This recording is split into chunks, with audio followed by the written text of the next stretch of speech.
Olá, bem-vindos ao Just in Time, o podcast da APLOG, Associação Portuguesa de Logística.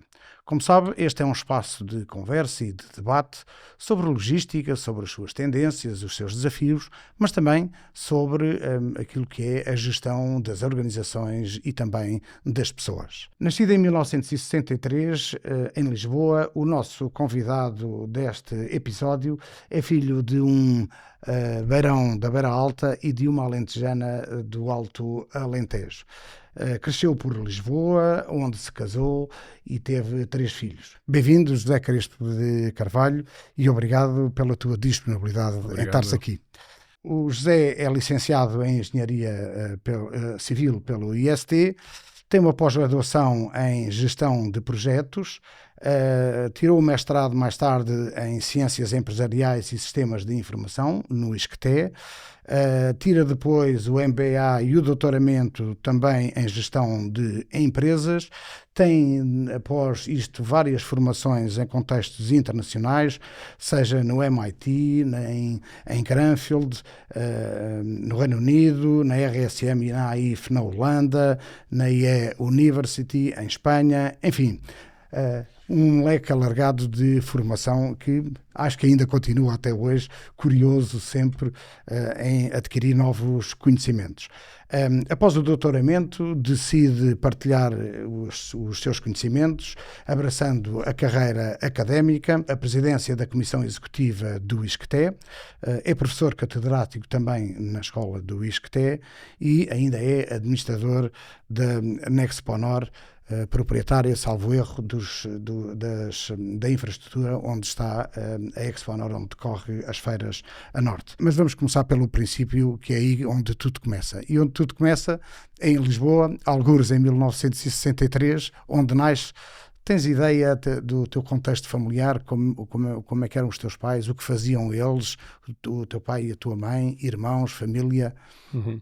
Portanto, eu nasci em Lisboa, no contexto de uma família normal. A minha mãe era professora de artes visuais, de pintura, portanto de desenho.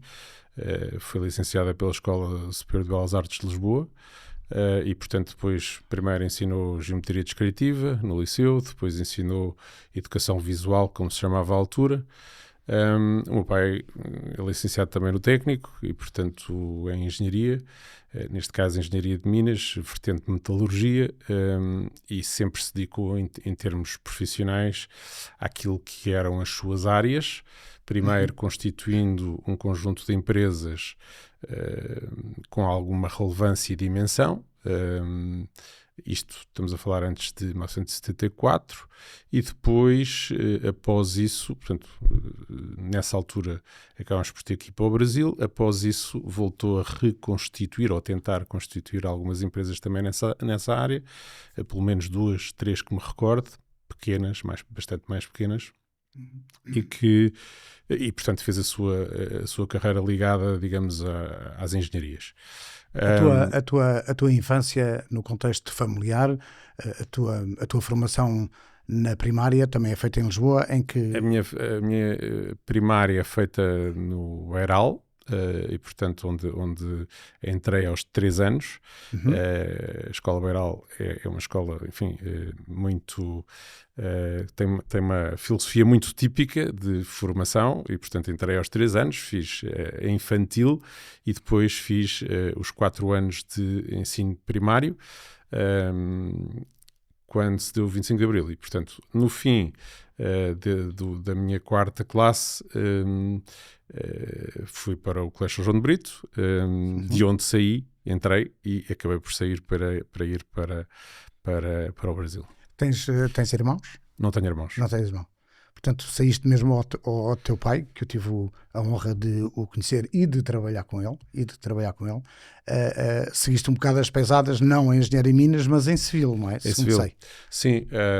Como é que é esse percurso desde a infância, desde a escola primária, depois a secundária, até tomares, enfim, a escolha daquilo que tu querias seguir? Como é que foi esse percurso?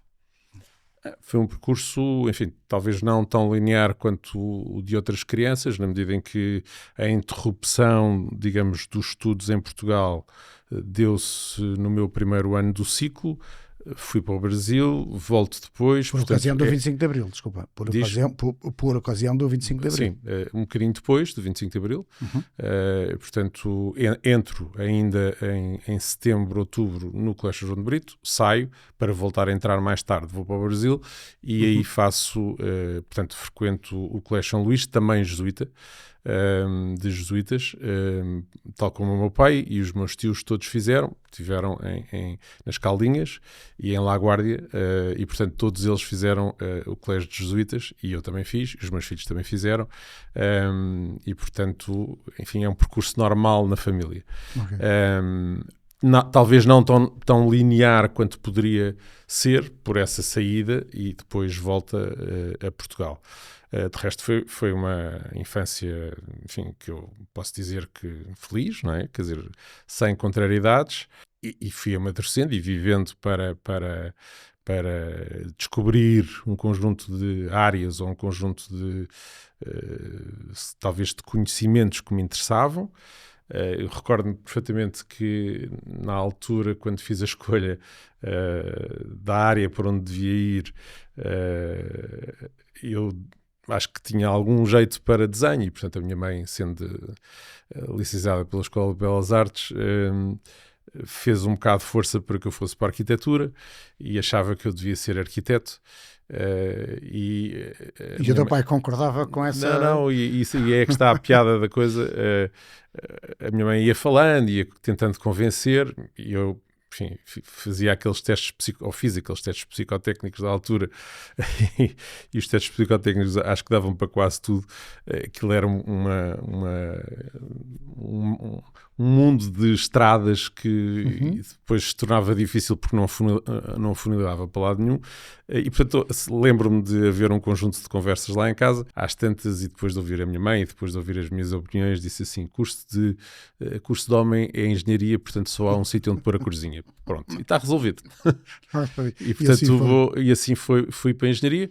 Porque a engenharia civil? Porque era a mais abrangente, porque era aquela que eu achava que podia conjugar com alguma coisa, na altura, um bocadinho ainda idílica de desenho, embora tenha, mas muito pouco. E, portanto, como eu também gostava de matemática e de física, sobretudo de física, o curso de engenharia civil é um curso de física. E, portanto, seguiste a área dos projetos na área da engenharia civil. Como é que foi a tua primeira experiência de trabalho? As minhas primeiras experiências mesmo antes de trabalho foram, digamos, à saída do técnico. Estávamos nós a construir, portanto, estávamos a iniciar os projetos da A1. Portanto, nós tínhamos a autoestrada Lisboa-Vila Franca, não tínhamos mais nada. E, portanto, eu caio numa empresa onde, no fundo, se estavam a fazer vários lanços de estrada, Torres Novas, Fátima Leiria e por aí fora, de autoestrada, e caio precisamente numa empresa onde, no fundo, pude fazer desde cedo projetos de engenharia com, enfim, tecnologia, vamos lhe chamar assim, na altura, o mais recente que havia. Por tecnologia, estou a dizer, enfim, utilizávamos alguma programação, utilizávamos obviamente com desenho, com cálculo, etc., mas era muito state of art na altura. E, portanto, dei os meus primeiros passos dentro da engenharia nas vias de comunicação. E a pouco comecei a sentir que estar fechado entre quatro paredes a fazer projeto a vida toda, ia perguntar isso mesmo, não era propriamente o meu perfil, porque gostava de algum contacto humano, gostava de alguma, enfim, de algum entrosamento de equipas ou até de liderança de equipas.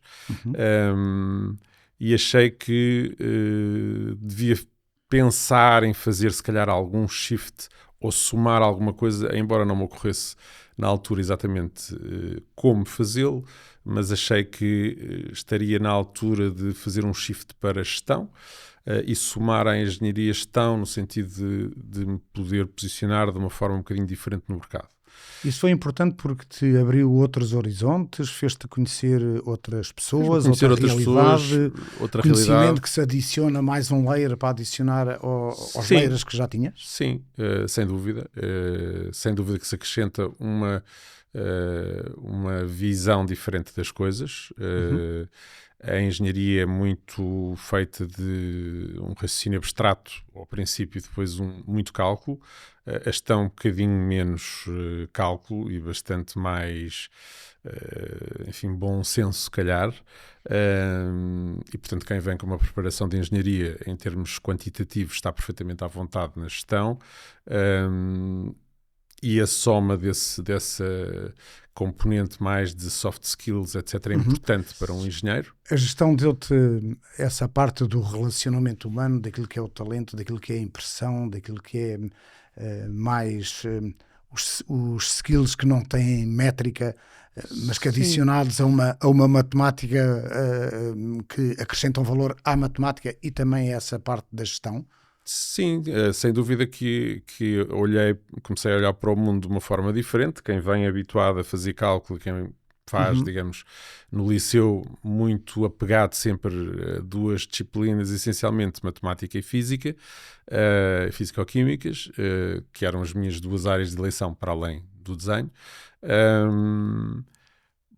Começa a ver um mundo ligeiramente diferente e a perceber que de facto existem mais áreas para além da engenharia e onde se pode somar um conjunto de aspectos, se calhar mais de soft skills e de uma abordagem mais qualitativa à vida e não tão quantitativa e não tão, enfim, tão a régua e esquadro. Essa tua aquisição desse conhecimento despertou em ti, ou já estava lá dentro, uma sede de novos conhecimentos e de aprofundares outras áreas, e foi, se calhar, o primeiro passo para acrescentares mais conhecimento, para fazeres novas formações? Sim, quer dizer, eu com toda a franqueza, ideia? Basicamente, ao somar à engenharia e a gestão, fiquei bastante mais completo, bastante mais capaz de olhar para o mundo de uma forma diferente. E bastante mais preparado para me integrar numa empresa não como engenheiro, mas como gestor-engenheiro ou engenheiro-gestor. Nunca perderei a vertente de engenharia de base, é impossível perdê-la, é impossível esquecer, digamos, as bases quantitativas que levamos, mas somam-se novas visões do mundo e, portanto, a partir daí as coisas começam a parecer diferentes. A parte da gestão trouxe-te aquele interesse para temas mais emocionais, de alguma forma, e de modo a desenvolver até as próprias capacidades de liderança, de autoconhecimento. Abriu-te essa porta, despertou em ti essa centelha? Sem dúvida. Sendo que eu depois me dediquei muito à cadeia de abastecimento, porque era um tema que vinha de investigação operacional, enfim, não dessa maneira explícita, mas vinha da investigação operacional do técnico de que eu gostei muito, mas no fundo, olhando para a cadeia de abastecimento como um todo, e se nós olharmos para montante, o que vai acontecer é que vamos ter uma parte de procurement ou de sourcing, como queiramos, mais abrangente ou menos abrangente, e uma parte negocial importante.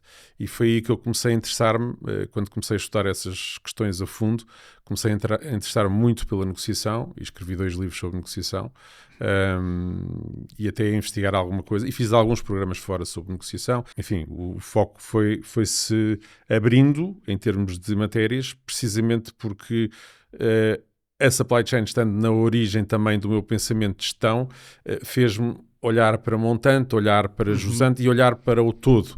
E, portanto, aí nasce também um bocadinho a estratégia. Portanto, há 2 derivações da supply chain que para mim são muito importantes, que é toda a parte de negociação e toda a parte estratégica da empresa, que nascem precisamente por olhar não crucial, apenas para o lado distributivo, mas para o lado upstream e para o lado downstream.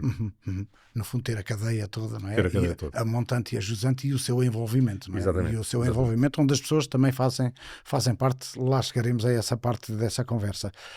Nessa altura, nessa época, trabalhavas numa consultora, já davas aulas, mas não a tempo inteiro, não era a tua atividade principal. Não era a minha atividade principal. Fazias consultoria? Sim, dava aulas, fazia consultoria, trabalhava numa empresa de projeto de engenharia. Portanto, eu sou um caso atípico, porque fiz o mestrado em termos continuando a trabalhar, em termos... continuando a minha vida de engenheiro, e depois fiz o doutoramento fora da carreira académica. Obviamente que dei aulas desde o princípio, mas como convidado, e portanto ganhei também o gosto por explicar, por estar em frente a uma plateia, etc. Mas formalmente só entro no ensino superior quando acabo o doutoramento. Não o fiz antes. Aliás, por decisão própria, porque achei que tinha que tirar as dúvidas até ao fim sobre se queria mesmo a carreira académica ou se queria continuar em empresa. O que é um facto é que conjuguei sempre as duas coisas. Estive sempre em empresa e sempre na carreira académica. Embora tenha optado pela carreira académica como, se calhar, a atividade principal, nunca deixei de estar em empresa. A verdade é essa. Sentes-te ainda hoje como professor? Eu sei que és professor, mas sentes-te como professor? Que há uma diferença, não é? Uma coisa é sermos professores, damos aulas, e outra coisa é sentir que somos professor, e portanto há um prazer imenso em partilhar o conhecimento, o ensinamento. Foi nessa altura que sentes que sim, eu quero ser o prazer, professor o gosto mesmo. eu tenho. Eu acho é que com os anos nós começamos a perceber que sabemos muito pouco de tudo, e achamos que dominamos uma determinada área, ou esta ou aquela ou aquela outra, e portanto acabamos por perceber que afinal não é bem assim, e começamos a ganhar uma humildade perante o conhecimento muito grande. E portanto, se for entusiasmo, se for vontade e gosto de estar em sala de aula, adoro, continuo a adorar. Se me considero professor com um P grande, no sentido em que sei muito disto ou daquilo, acho que não, porque nós com a vida percebemos que de facto o conhecimento é uma coisa ilimitada e nós somos perfeitamente limitados. Somos eternos ignorantes, não é? Exatamente. Somos eternos ignorantes, exatamente. Era mais sobre essa perspectiva do gostar de ser, não, de vibrar gostar. Embora hoje não tenha muito tempo para enfim, mas ainda para vibras preparar. quando entras numa claro, sala. Claro que sim, não tenho muito tempo para preparar aulas. É um facto. Antigamente até, enfim, costumava ter, assim, ser merecedor por parte dos meus alunos de muitos prémios de melhor docente, melhor professor. Hoje em dia já não sou, porque tenho a consciência perfeita de que não só não tenho tempo, não me entrego o suficiente, porque tenho atividades, nomeadamente na formação de executivos, onde estou como o lugar de presidente da Comissão Executiva da Formação de Executivos, tira muito tempo para conseguir preparar materiais, casos, convidados, etc., como eu gostaria de fazer. Sim, o grau de exigência para esse tipo de formação é um bocado mais elevada e tem que ser mais cuidada e melhor preparado, como é óbvio. Sem dúvida, e gosto muito, e sempre gostei muito de dar aulas a executivos, mais do que a qualquer outro nível, ou seja, gosto de estar entre pares. Quando comecei era mais novo do que esses pares, hoje sou mais velho, embora de vez em quando ainda aparecem uns mais velhos, mas gosto muito de aulas de executivos, acho que aprende-se imenso, aprendo muito mais do que aquilo que dou, e fui enriquecendo ao longo da vida muito com questões bem colocadas, com aspectos em que nunca tinha pensado, e que me fizeram refletir, e perguntas vindas de sala de aula, e até comentários, e muitas vezes aquela coisa do professor, não concordo. Então, mas explica lá porque é que não concorda. E portanto, a pessoa não é detentora de verdade nenhuma. Até porque às vezes a realidade ensina-nos que a teoria não é propriamente assim, não é? Sempre gostei muito, sempre dei muito bem, sempre estive como peixe na água, até porque nunca deixei a empresa, nunca deixei de ser gestor ao mesmo tempo, primeiro engenheiro num contexto de engenheiros, mas depois gestor num contexto de engenheiros e de gestores, ou só de gestão, e portanto acabo por ter necessidade até de estar no seio da formação de executivos, na parte prática e na parte aplicacional. Em alguma pesquisa que fiz sobre o teu percurso, uma frase que registrei, que acreditas de alguma forma na ideia de trabalhar o ser humano completo. Valoriza não só a performance pessoal e profissional, mas também o desenvolvimento emocional e ético. Uhum. Estamos a falar de liderança? Estamos a falar de liderança, que é um tema que tenho vindo a olhar com alguma atenção nos últimos tempos e também tenho vindo a fazer um percurso de desconstrução. Parece uma praxis na minha vida, que é desconstruir aquilo que são aparentes verdades sobre as coisas e que, enfim, dão muitos likes, essas aparentes verdades, e dão muitos seguidores e fazem muito bruá, mas na realidade a liderança tem muito que se lhe diga e tem muitas particularidades. No fim do dia as pessoas estão sozinhas, no fim do dia tomam decisões difíceis e tem que ser, de facto, esta história do tornar a liderança humanizada é muito bonito, devemos ser humanos, mas há alturas em que a balança, devemos olhar para o lado humano, mas também temos que olhar ao mesmo tempo para o lado dos resultados. Quando nós conseguimos equilibrar as coisas, nós estamos a formar pessoas para olharem ao contexto, olharem à empresa, olharem aos resultados e olharem ou não descurarem as componentes humanas das pessoas. E, portanto, estamos a formar de uma forma mais holística. Não podemos estar a abstrair-nos dos resultados, porque sem resultados não há, claro. Não há empresas e os enfim, colaboradores das empresas não viriam a ganhar nenhum salário. Portanto, sim, eu acho que é importante dar atenção a essa componente completa sob o ponto de vista humano, sem dúvida, mas não esquecendo que o ser humano precisa de ser autónomo na decisão, precisa de ter, nem sempre se é empático, nem sempre se é simpático, e há alturas em que há e tem que haver empatia, humanismo, simpatia, acolhimento, e há alturas em que se tem que saber dizer não. Não em prol de um bem maior, e esse bem maior é o coletivo.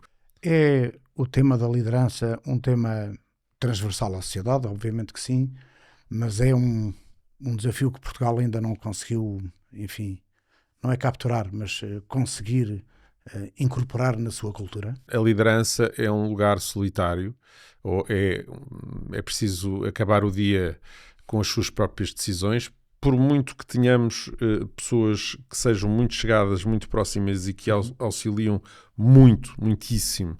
A responsabilidade final é de quem lidera, uma equipa, uma organização, uma empresa, e essa solidão às vezes é difícil porque convivemos com a dúvida, com o eventual erro, com a eventual dificuldade em tomar uma decisão mais complexa, e isso, em última instância, é nosso. É nosso das lideranças. E eu acho que há aqui uma grande confusão numa série de gente, que é, ao humanizar, então eu não tenho que me responsabilizar. E eu consigo fugir à responsabilidade sendo muito humano. Sim, eu tenho que ser humano, mas a responsabilidade acaba em mim e começa em mim, enquanto líder. E, portanto, as coisas têm que ser encaixadas dentro de um puzzle que faz sentido, e não podem ser poetizadas ou romantizadas como têm sido muitas vezes e são frequentemente nas redes sociais, sem olhar ao outro contexto, ao todo, porque é muito bonito chamar determinados nomes à liderança, mas é também muito perigoso entrarmos num caminho sem que haja resultados ou sem que haja outputs, porque caso contrário não estaremos a satisfazer ninguém. José, no século XVI, salvo erro, Camões escreveu uma coisa exatamente sobre isso e eu gostava de saber a tua opinião se aplica ainda hoje o escrito que ele fez, que é muito simples. Escreveu ele que fraco rei faz fraca a forte gente. É verdade. É verdade.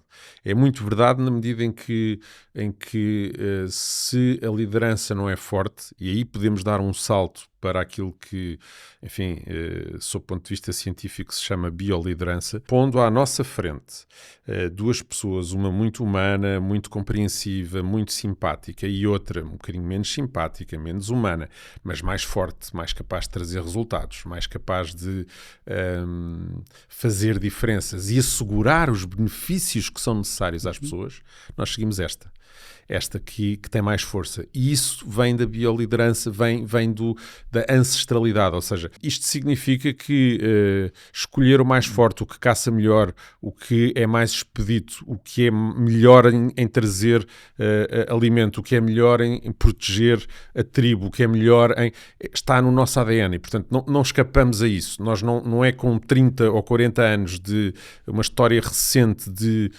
um lado apenas muito interessante de humanização que vamos conseguir subverter a milénios de um ser humano, e eu digo subverter sublinhando, milénios em que o ser humano era nomeado líder pela força, pela capacidade de implementar, pela capacidade de trazer alimento, pela capacidade de proteger. Nós não conseguimos fazer isso, porque a evolução humana é uma evolução paulatina, não é uma evolução sem mais. E, portanto, em questões humanas nós trazemos um ADN, queiramos ou não. Como é que se compara a liderança habitual em Portugal, que é feita em Portugal, com outras realidades de países europeus onde existe mais acerto, são mais assertivos, são mais planeados, têm mais reis fortes? No outro dia eu vi um programa de rádio muito interessante, vinha num domingo do Alentejo e vinha a conduzir sozinho, eu vinha a ouvir um programa de rádio de um finlandês que está em Portugal e resumindo, perguntavam-lhe qual era a principal característica ou a diferença civilizacional, se quisermos, entre uma Finlândia e Portugal. E ele diz, não, o que eu acho que nos distingue claramente é que é o fator confiança. Nós, apesar de sermos frios, apesar de sermos aparentemente racionais ou muito racionais, etc., confiamos uns nos outros enquanto sociedade e sabemos que isto vai acontecer. E quando eu entrego alguma coisa a alguém, essa entrega é para acontecer. E em Portugal isso não acontece. Nós vivemos permanentemente na desconfiança de que não vai acontecer qualquer coisa. E isso mina a sociedade. Mina a relação também. Cria invejas, cria deturpações, e portanto não há a base de uma sociedade com confiança, e a dádiva à sociedade com confiança é substancialmente diferente da dádiva à sociedade sem confiança. Esse gap que temos, essa falta de confiança, entre outras coisas, é uma questão de falta de talento ou apenas uma falta de inteligência emocional que coletivamente nós cultivamos em não ter ou não aprofundar? É uma pergunta difícil. Eu não sei se... A cultura tem um peso decisivo no meio disto e a cultura também não se muda. Como dizia Drucker, a cultura come a estratégia ao pequeno almoço. Portanto, a cultura é o que é e, portanto, nós, para mudarmos culturalmente, são precisas muitas gerações. É difícil de mudar uma cultura enraizada quando nós não temos, à data, esse perfil. Portanto, isto são gerações, não é numa geração, não é em 10 anos, não é em 5 anos. Nem a nossa envolvente circunstâncias, exatamente. E, portanto, culturalmente é muito difícil mudar. Portanto, a sociedade tem uma influência decisiva. Se nós devíamos, ou se nós, penso que estará subjacente àquilo que estavas a colocar, se nós devemos pensar em que temos um déficit de pessoas capazes, eu acho que já tivemos mais, continuamos a ter, e, sobretudo, continuamos a ter pessoas que querem lideranças, mas não querem assumir a responsabilidade da liderança. E isso custa, porque Para ser líder é preciso assumir as consequências todas. A responsabilidade. E mais. A responsabilidade. No caso da logística, tu identificas esse handicap de forma transversal em muitas organizações? Sim, nós temos faltas de liderança a vários níveis. Liderança, enfim, com componente holística, com uma componente humana, mas também com uma componente racional e de resultados e de objetivos. Temos falta. Acredito que uma boa parte venha da formação, mas acredito também que há uma boa parte que a formação vai ter que trazer ao longo dos anos, que é a mudança de cultura. Mas isso é com os anos. Não é num estalar de dedos, não é de um momento para o outro. Não é no ano letivo ainda. Não é no ano letivo. É uma coisa que se tem que entranhar. E, portanto, é uma mudança bastante mais complexa. Oxalá que consigamos dar a volta, fazer este shift para lideranças diferentes daquelas que temos tido e que temos visto. Mas mais do que nunca, há uma procura, parece-me a mim crescente, ou não, diz-me tu, de formação a nível logístico, de conhecimento. Há uns anos atrás não havia tanta procura, não havia mercado, não havia pessoas interessadas naquilo que era a logística, as cadeias de abastecimento, com todas as diversificações e valências que comporta esse conhecimento, mas hoje as escolas têm alunos, portanto há hoje uma geração muito mais capacitada, não só com conhecimento técnico, digamos assim, mas também com uma outra visão sobre as organizações. Ou eu estou equivocado? Há uma procura bastante maior porque a logística deixou de ser logística para ser supply chain. Provavelmente não haveria uma necessidade tão grande se fosse apenas a parte distributiva. Mas a supply chain é muito mais do que isso e, portanto, vai upstream a montante, qualifica fornecedores, negocia com eles, tem uma visão holística da empresa, é processual, vai ajusante à distribuição, à entrega e mais... fala-se pouco disto, mas o racional da cadeia de abastecimento é um racional que se aplica tanto a produtos tangíveis, quando há stock, como a um paciente que entra num hospital e sai de um hospital, por exemplo. Ou a um cliente que entra num sistema qualquer comercial e sai dele com um produto. Portanto, há um encontro entre uma cadeia tangível e uma cadeia intangível, que pode ser workflow, pode ser pessoas, pode ser o que for. Mas o racional é o mesmo, é um racional de tempo, é um racional de custo, é um racional de qualidade de serviço. As pessoas esquecem muitas vezes a parte das operações nos serviços desta supply chain ou do pensamento de supply chain aplicado a serviços. E pensam apenas em stock, em problemas de armazenagem, transporte, etc. Quando nós temos, por exemplo, por resolver problemas complicadíssimos de journeys de pacientes, por exemplo, em hospitais, temos problemas complicadíssimos de fazer o match de recursos entre aquilo que um hospital, por exemplo, tem de médicos, enfermeiros, profissionais de saúde e os pacientes que têm. E aqui podemos extrapolar para um conjunto de atividades. Um restaurante que tem clientes, tem, enfim, comida ou alimentação e tem uma sala onde serve, tem a sua própria supply chain. E supply chain física de alimentos, mesmo uma supply chain de clientes. Estás a dizer que não devemos olhar apenas para os ativos tangíveis e intangíveis, mas para ambos e adicionar ainda o workflow? Essa é a visão de conjunto que se deve ter? É a visão de conjunto que se deve ter, é a visão de conjunto que faz sentido, porque nós temos muito a tendência de limitar a supply chain a tudo o que é físico. Ora, a supply chain não é uma supply chain apenas física, ela tem vários touching points com pacientes, utentes, clientes, o que queiramos. E esses touching points requerem um pensamento à volta do cliente ou à volta do paciente ou à volta do workflow diferente daquele que nós temos tido até agora e que pode ter um racional de supply chain. Tempo, mais uma vez, custo, mais uma vez, eficiência e qualidade de serviço. Numa época em que temos a componente tecnológica desde há uns anos com muito desenvolvimento e que proporcionam novos equipamentos, novos sistemas,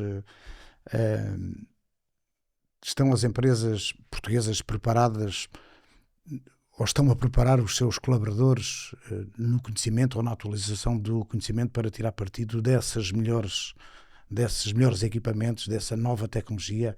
Estão as organizações preparadas para absorver e utilizar da melhor forma, rentabilizando e otimizando as suas operações na perspectiva ou no objetivo de baixarem o custo, que é sempre uma premissa nós podemos dar exemplos muito concretos por exemplo, de formas de picking automatizadas, coisas muito, muito palpáveis, formas de picking automatizáveis, ou de sorting e picking automatizáveis, ou de paletizadores automáticos, ou de carregamentos de veículos, coisas muito, stocks, muito concretas, até coisas onde a tecnologia é menos óbvia, mas, por exemplo, com os avanços da inteligência artificial, ler um mail desestruturado e transformá-lo numa ordem de encomenda é uma coisa relativamente simples hoje em dia, não é uma coisa, não é rocket science. Qualquer GPTzinho que eu desenvolva faz isto e, portanto, lê o mail desestruturado e transforma-o imediatamente numa ordem de encomenda standard.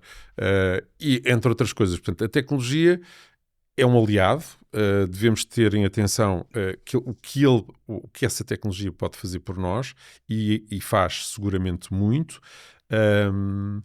E, portanto, temos que... E os líderes hoje preocupam-se com a capacitação dos seus colaboradores e das suas equipas, ou até com a necessidade de reorganizar ou reestruturar a sua organização para tirar partido desses novos... Sem dúvida, eu acho que há um Tens movimento... uma perspectiva positiva quanto a isso? Tenho uma perspectiva... Estou a falar das organizações. Elas estão a fazer esse caminho? Estão até os líderes das organizações a ter formação em tecnologia e a pedir formação em tecnologia, particularmente em inteligência artificial, porque não sabem o que é onde... não sabem como liderar, porque não têm conhecimento suficiente para liderar aquilo que é um total desconhecido para eles.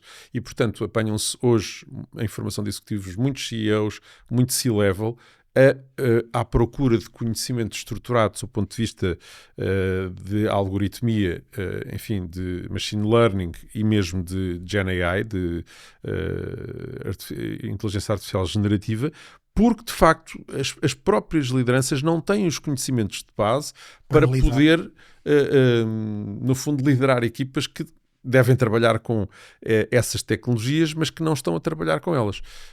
Há uma boa parte de projetos que têm falhado, muitos se calhar por via das lideranças, outros porque a implementação é difícil, outros porque a adoção, enfim, não é propriamente... É preciso consistência comportamental, mas acredito que há muitos projetos que falham também porque a própria liderança não sabe indicar o caminho e não é confiável no caminho que traça. Pegando agora no tema da inteligência artificial, e é um dos temas em que se percebe que é muito acessível, toda a gente tem acesso a essas ferramentas, e são ferramentas, na tua opinião, poderosas, ameaçadoras, achas que vão ter impacto na logística, seja no planeamento, no controle, na produção, na operação? Sim. Baixam os custos? Fico mais competitivo através dos custos, da eficiência? Sim, aumenta a minha competitividade? Do ponto de vista de produtividade, se tomarmos produtividade como output sobre input, claramente aumenta a produtividade em tarefas corriqueiras, mas também em tarefas de gestão mais acima e, portanto, há um certo medo da própria gestão em se confrontar com o poder ser substituído em algumas questões por uma máquina. Eu acho que há um discernimento, eu diria discernimento e um pensamento crítico que nunca pode fugir ao homem perante a tecnologia, que mais não seja para dizer que não àquilo que é um resultado da tecnologia. Porque o pior que pode acontecer é nós destruirmos o nosso próprio pensamento crítico. Porque muitas decisões são tomadas com base obviamente, em cálculos. Mas depois há um gut feeling, há digamos, uma experiência, há uma série de casos pelos quais passamos que nos dizem que talvez seja prudente não olhar para o resultado cegamente, mas olhar para o resultado com uma série de nuances. Isso a máquina não faz, o homem é que faz. E, portanto, eu acho que eu sou, enfim, um grande apologista da utilização de todas as tecnologias e mais algumas, e até exponenciar ao máximo, inclusive no ensino, a inteligência artificial. Simplesmente não podemos esquecer que o pensamento crítico, a decisão, o discernimento é humano. O pior que nos pode acontecer é nós não sabermos nada de nada sobre as tecnologias que neste momento estão à nossa frente. Porque aí sim somos facilmente utilizáveis pela tecnologia e como em qualquer área e em qualquer idade, temos que entrar nelas e temos que saber aquilo com que estamos a lidar e perceber o seu alcance. Para isso é preciso estudar, voltar a entrar dentro... Adquirir novos conhecimentos, a realidade também é outra, não é? A realidade é outra, a vida muda, nós podemos dizer, bom, mas nós já não somos novos e não vamos para novos. Eu costumo dizer muitas vezes aos meus alunos, a última coisa que te deve faltar é a curiosidade intelectual. No dia em que perderes a curiosidade intelectual, perdes o resto da tua vida. Portanto, ou tens e mantens a curiosidade intelectual sobre os temas que estão a sair, ou se não tens curiosidade intelectual, dá-te como morto, porque não vale a pena, estás obsoleto. Estarás obsoleto em 3 tempos. Quem tem a última palavra sobre o contexto e quem sente o contexto e quem tem o discernimento, e esta palavra eu acho que é muito importante sublinhar, o discernimento é o ser humano, não é a máquina. No teu conhecimento que tens e contacto que tens com muitas organizações na área da logística, empresas, profissionais, tens a impressão de que os LLMs já estão disseminados por tudo que é a organização? Já hoje é uma ferramenta nos diversos níveis da empresa ou é um processo que se está agora a iniciar? A ideia que eu tenho é que há uma série de empresas onde ainda não está disseminado. Há uma série de empresas que são early adopters e, portanto, onde isso está disseminado, mas há uma boa parte delas onde até está vedado, a utilização de LLMs, porque pode distrair, ou pode desfocar, ou pode isto, ou pode aquilo. Portanto, as desculpas são mais que muitas. Conselho para essas empresas? Adotem, porque há uma curva de aprendizagem, como em tudo na vida, e a curva de aprendizagem não demora, enquanto os outros já lá estarão à frente. Nós temos uma curva de aprendizagem a fazer se não adotarmos e, portanto, para chegarmos ao nível, à proficiência em que outros estão, temos que andar depressa. Lá está, mantendo, e isso é muito importante, mantendo para nós o discernimento, o pensamento crítico e formando as lideranças para perceberem sobre aquilo que estão a decidir. Porque se não percebem sobre aquilo que estão a decidir, temos um problema.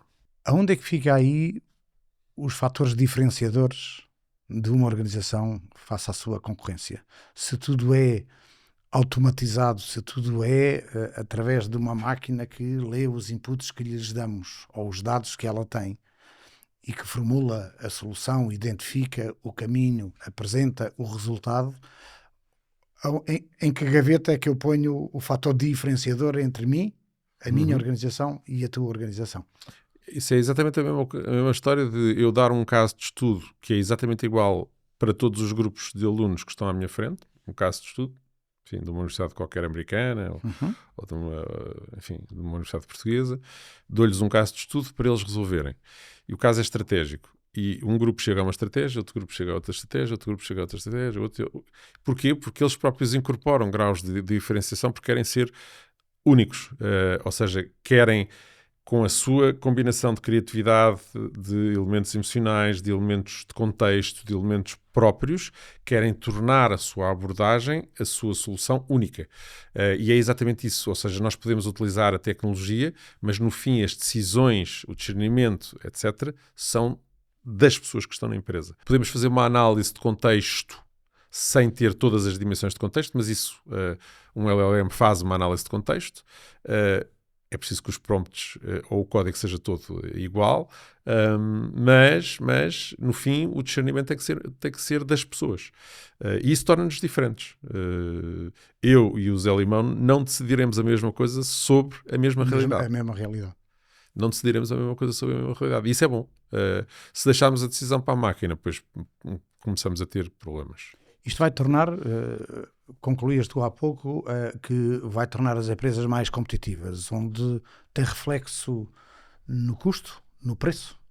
Tem reflexo no custo, mas também tem um potencial de diferenciação não despiciando, na medida em que, se nós estivermos a falar um bocadinho, trazendo aqui alguns conceitos de estratégia, enfim, se quisermos criar uma área de negócio nova, pois a inteligência artificial pode nos ajudar a criar alguns pilares, iterando, para, enfim, nos posicionarmos, se calhar, num Blue Ocean que não estaríamos à espera de criar. E, portanto, tal como a pandemia nos trouxe Outras oportunidades. uma série de oportunidades. As pessoas dizem tanto mal, a pandemia destruiu e fez isto e aquilo e aquilo outro, e a pandemia trouxe uma série de oportunidades incríveis. Nós fazemos uma análise de pontos fortes, fracos, oportunidades e ameaças, e inclusive pede-se um conjunto de alunos para fazerem uma análise SWOT, umas SWOTzinhas e tal, muito simples. Por onde é que eles começam? Pontos fracos e ameaças. E preenchem aquilo que nunca mais acaba. Oportunidades. Isso é difícil. Perante este contexto, isso é difícil. E pontos fortes. Os pontos fortes são uma coisa complicada. Portanto, isto é um fado cultural. É um fado cultural. Em vez de nos dedicarmos ao outro lado, que é, ok, onde é que estão as oportunidades? Onde é que estão os pontos fortes? Aquilo que eu preciso exponenciar em mim, nos outros e nas equipas. Não, eu tenho muito sobre aquilo que... Às vezes não posso fazer nada sobre isso. É uma ameaça, e tenho que conviver com ela. Sim. Ou é um ponto fraco que eu nem consigo colmatar. Quer dizer... mas não...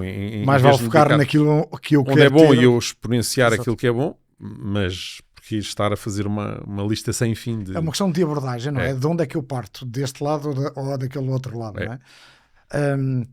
Mudando agora aqui um bocadinho e sendo mais global, nós estamos a assistir, o mundo está a assistir a fortes alterações no equilíbrio económico global.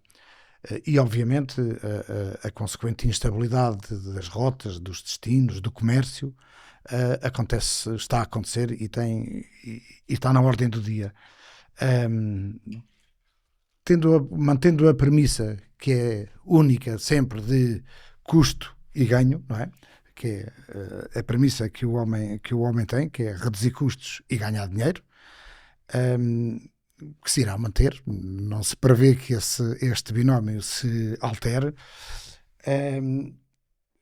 Será que as alterações que estamos a viver vão obrigar a alterações naquilo que é os centros de produção, os canais de distribuição, as rotas de comércio, as capacidades de armazenamento, de produção? Estou apenas a verbalizar alguns receios daquilo que se vai dizendo por aí, que muitos, enfim, têm e que não sabem, que, enfim, têm um alto grau de incerteza. As cadeias de manutenção, as cadeias de distribuição são as mesmas, a de transporte também. Será sempre longas cadeias ou mais curtas? O efeito nearshoring aparece, está a acontecer. Como é que olhas para isto? Vamos ver, se nós voltarmos aqui a uns 3, 4 anos, 5 anos, 4 anos atrás, nós vemos esse fenómeno de grande preocupação com as cadeias de abastecimento locais por causa da pandemia, não é? E, portanto, dar aso a que possa qualificar fornecedores locais, e em Portugal em particular também se... Enfim, incentivou muito a produção local e se tentou estimular, até pelo discurso. Na prática, depois não houve grandes consequências que não de discurso e que não de coisas pontuais. Mas a verdade é esta, é assim, nós no fim do dia vamos querer, seja lá em que parte do mundo existir, o custo mais barato. E, portanto, se a cadeia tiver que ser longa porque a mão de obra é mais barata no outro lado do mundo, pois seja. Eu não acredito aqui na ideia de que vamos conseguir fazer cadeias mais curtas porque aprendemos algumas lições ou temos que... podem coexistir, mas... eu diria, isto é teoria de custos de transação, portanto nós vamos querer baixar custos de transação e vamos querer baixar custo de produto e custo de spare parts e componentes e etc, se estivermos a falar em tangíveis. O pensamento não parceria, o pensamento de ir buscar mais barato hoje, ganhar dinheiro hoje, fazer o resultado hoje e não amanhã. É tipicamente um pensamento de curto prazo das economias ocidentais. Vão buscar onde tiverem que ir buscar, à distância que tiverem que ir buscar, e ultrapassando os obstáculos que tiverem que ultrapassar. E, portanto, não estou nada convicto de que a cadeia longa vá desaparecer. Uhum. No entanto, no que toca, por exemplo, ao imobiliário logístico em Portugal, tem tido uma enorme procura de terrenos finalistas para o imobiliário logístico, para hubs, para armazéns, o que for, e até para a indústria. Mas e um dos argumentos que eles identificam é que o efeito de nearshoring que está a acontecer por essa Europa toda. Mas Portugal tem baixos salários. Ok, é por aí. É por aí Também. que eles estão... Também. Ou seja, Portugal não tem propriamente... Não é pela alteração das cadeias. Não é necessariamente pela alteração das cadeias, é pela manutenção, manutenção sistemática de baixos salários. O baixo salário tem uma influência decisiva na formulação do custo do produto ou do serviço. Uhum. E, portanto, manter em Portugal centros de serviços partilhados, manter em Portugal, ou escolher Portugal como grande centro ou hub não é pela centralidade física, é pela redução ou potencial de redução de salários. E eu estou em crer que é mais uma vez o oportunismo humano na teoria de custos de transação a funcionar.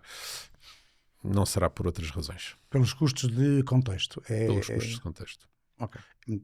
Se fosse por outra razão, se tivéssemos acesso em termos de transporte muito facilitado ao centro da Europa, não temos via férrea para fazer viagens ao centro da Europa como deve ser, com carga, nem com passageiros, nem com nada. Não temos via férrea. Ponto. É um não existente em Portugal. Portanto, por mais que nós queiramos dourar a pílula, não temos. E aquilo que tínhamos... 4% dos movimentos E aquilo que tínhamos viemos a conseguir destruir, a pouco e pouco.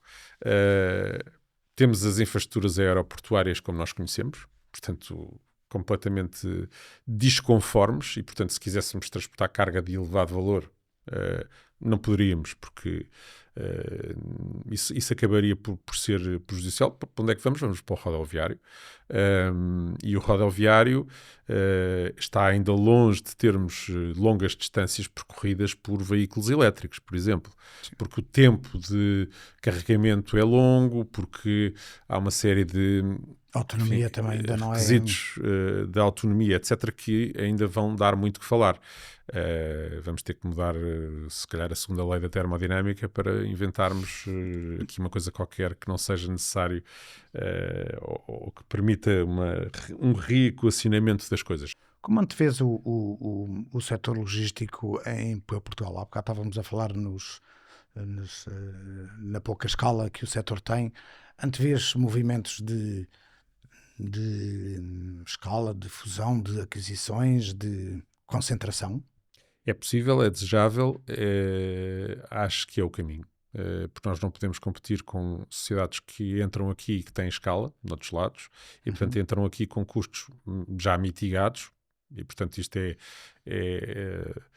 no fundo, quase um custo marginal trabalhar o território português. Lá está, o mercado não tem o interesse para eles investirem porque não tem dimensão, nem tem no fundo, compradores com interesse suficiente.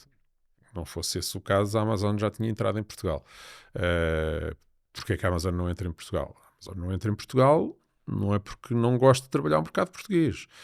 É porque não sente que haja compradores suficientes ainda em número e em valor, não sente e não vê nos resultados via e-commerce e, por outro lado, justifica-se ou não fazer um abastecimento de Portugal para Portugal e ter um fulfillment center, um armazém, o que seja, da Amazon em Portugal, quando eu posso recorrer a uma DPD ou um CTT. Aliás, a Amazon utiliza muito isso, utiliza as DHLs desta vida, as UPS, inclusive para comparar custos com os seus próprios... Aliás, o investimento que eles fizeram aqui em Espanha, ao pé de Badajoz, está fechado exatamente porque... Está à espera.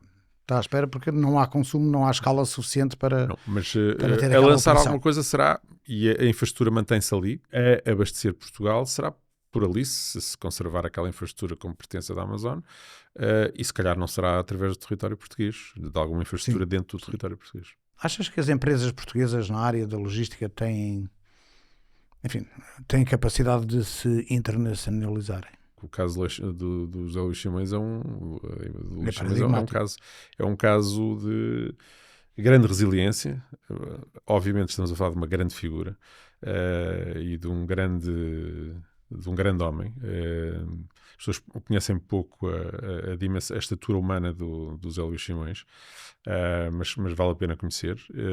E estamos a falar de uma pessoa que teve uma visão, e que diz se o território é congénero ao nosso, se é colado, para que nós havemos de ir para outras paragens que não para o mercado espanhol. Pois ele sofreu na pele.